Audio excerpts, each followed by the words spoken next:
Well, it is my pleasure to have my good friend Meg Bucaro on here today, and we're going to learn about some of the work she's doing and her new book that just dropped not too long ago. Meg, welcome.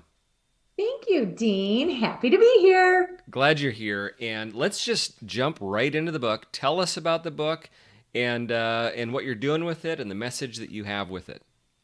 Okay, sure. So, just happen to have a copy right All right. here. My book is called Put Your Big Girl Pants On and Other Power Moves to Increase Influence. And generally speaking, my background is communication skills. I've got 2 degrees in it. I teach in higher ed at 2 different schools right now as adjunct faculty. And it wasn't until COVID when some of us had some time on our hands to really contemplate because my business was just starting to pop.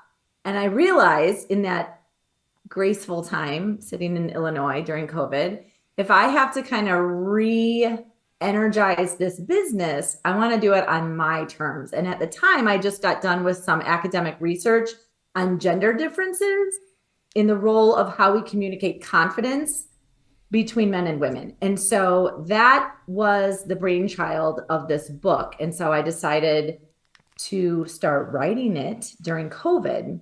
And then it just launched in April of 2024. That's so exciting. That's awesome. So tell us about the journey. We've got people watching. It could be other speakers that are contemplating writing a book. Could be people that hire speakers that are watching this. But if I'm somebody that had that kernel of an idea, thinking about maybe someday I'll write a book, what's the wisdom that you'd share if I'm that person? I would say find how your brain works and just put your thoughts down. Even if it's like keywords or key phrases or full sentences or an outline or just a mason jar full of post-it notes. However your brain processes it, when you have that idea of like, oh, that would be a good part of the book, or like that's probably something that could benefit people, just collect it somehow because it does not have to be this overwhelming experience. I mean, granted, it did feel overwhelming, so there's that at times, but once you go through it, I'm like, oh, okay. Like it's really just getting some type of process down and collecting your thoughts, your ideas, your pieces of research that are really interesting and kind of going from there. So Mm. I'd say it just, if nothing else, just find a way to collect those ideas and thoughts. Well, and you hit on something I think that's important for everybody is it's really easy when you're stepping into something new like that for most people they've not previously written a book, so it's new territory, is to fall into the trap of finding the way, right? And everybody has the way, just like time management, just like strategy, all these things. There's all of these theories about this is how you should do it. No, and then you go on YouTube and they say you should do it like this. But you hit on something really important there, and that is figure out how your brain works and find your process. And how Meg writes a book and how she'll write her next book will be different than I'll write a book or the next person over writes a book.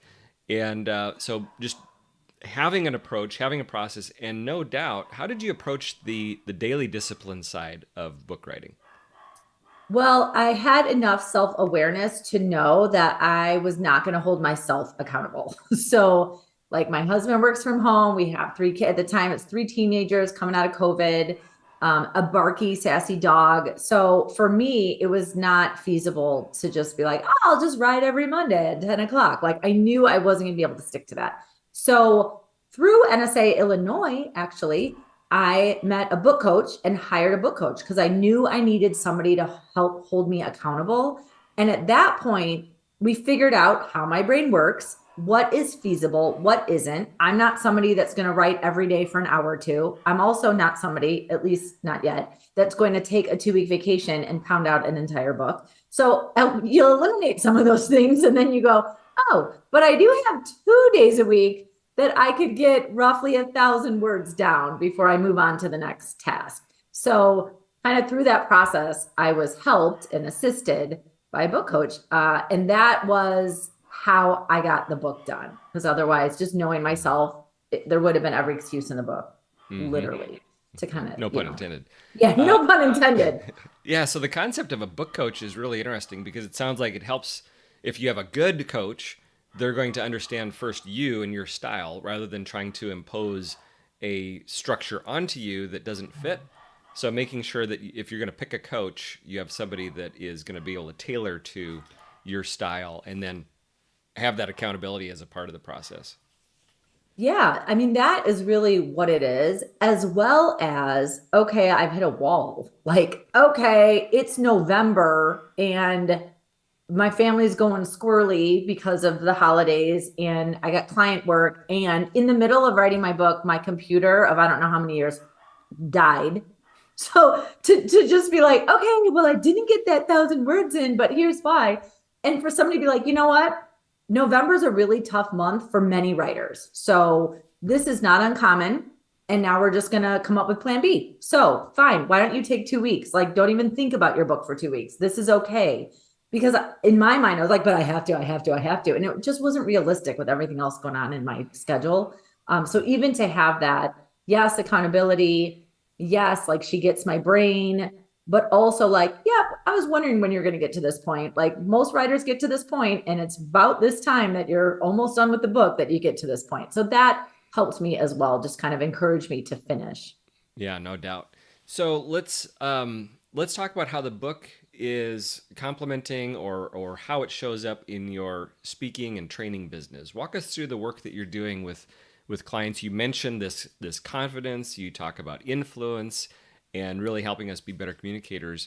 How do you see the book working together with the work that you do on a daily basis?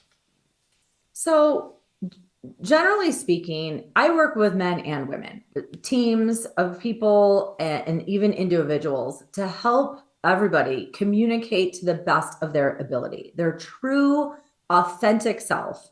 And sometimes, we all have different gifts and talents. So I coach individuals on presentation skills, presenting authentically, getting rid of some communication anxiety, showing up in their best, most confident, authentic way. Because when they're able to do that, their audience is more inspired, right? And so the call to action is a little bit easier, but also then more doors open for them personally in their career as well. So that's that. And the book is focused primarily on a women-centered audience. What I learned in a lot of my academic research is that women have confidence, but we also have some unique challenges that require unique solutions. And so, even talking about body language in a way of like, well, what's the intent? What is an adjective? How would you like to represent yourself? And working through the process of, okay, great. Does your body language communicate that? And how so in your day to day? So, whether it's on a presentation state, like a formal presentation, whether that is having a difficult conversation, whether that is, I don't think my supervisors even know what I do. Like, how do we increase our influence and our visibility through using our most authentic voice and communication behaviors? So, whether I speak on stages to audiences, generally empowering, lifting them up, of reminding them of their true, authentic gift, value, and then helping them to match their communication behaviors, that really zeroes in on how we communicate with confidence and how important that is. So it's a little bit of a few different things, coaching individuals and training teams and speaking audiences. And a lot of it is based on the research that I've done in my book. And that's great. I mean, I mean, every team wants to operate with more confidence and to communicate better. So, having the research that you've done firsthand to inform your insights is really cool and adds a lot of credibility to what you deliver to those teams.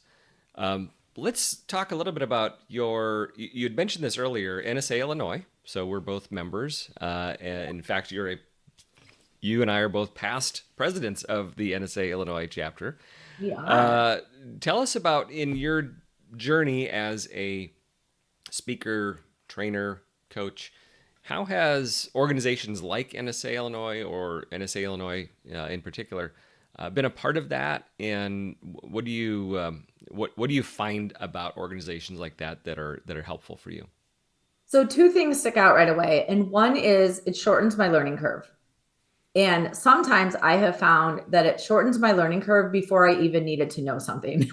So if a brand new conundrum happens or a situation where I'm like, I've never experienced this before, but I heard about it, or I know so and so did, and this is what they did. So this is what I'm going to do. It has helped me on phone calls when like a curveball is thrown at me from a client, like, oh, well, can you? And I was like, wait a minute, wait a minute. Yes, I can. And here's why. So sometimes it's before I even know that I needed that knowledge that I've already got it because of programming or networking, meeting people who have been through things that I am aspiring to go through. So that has helped a ton. And I also just think the second thing is the energy. So I am an energetic person and I feed off energy. And so for me, sometimes this can be a lonely business. And sometimes whether it's you're looking just for like camaraderie, if you use that term or not, or you're looking for like, I don't know, this is just how I've always done my proposals. Is this how other people do it? Like I wonder it'd be helpful to know how other people do. So just the energy around this organization in particular, I think it's like you're with people who have are at least going through or have gone through or will be going through a similar journey, but yet not competitors in a sense. Mm-hmm. And it is just so supportive that the energy. When I first got asked to get involved in the board, somebody said to me, the energy you'll get from others because you'll know more people and you'll familiarize yourself with other people's journeys and their experiences and their expertise will help your business. And so that's how I've been sold on NSA. And even though I have previously served on the board, I'm still involved because of that and will be as long as I can. That's awesome. So what's next for you? You've written the book. Let's bring it back to you and kind of put a bow on it here. You've written the book. It's you're promoting the book, right? So turns out as soon as you hit publish or the books show up, people have don't beat a path to your door begging for your book. Tell us about how the book has, whether it's your promotion mindset or how it's enhancing or connecting to your training and speaking business. In for a lot of people, they don't write books because they're trying to get rich selling books. It's really an integrated part of their work. How does the book show up for you? Sure. I was very clear from the get-go on the purpose of my book, and that was not to try to get like New York Times best-selling this, that, or the other. It was to increase my credibility as an expert in this field.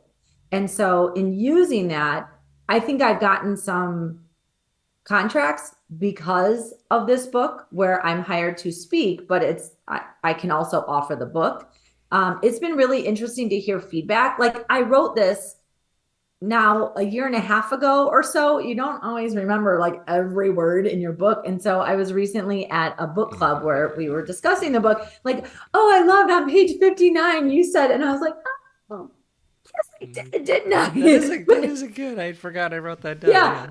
But how then to hear it from like the reader's perspective of like, that really helped me because sometimes I walk into these meetings and I didn't realize. So now I carry myself differently. And so just to hear that for me is like, oh, like this is why I wrote it. So what's next for me? If I say this, then it really has to occur. I'm working on developing an online course.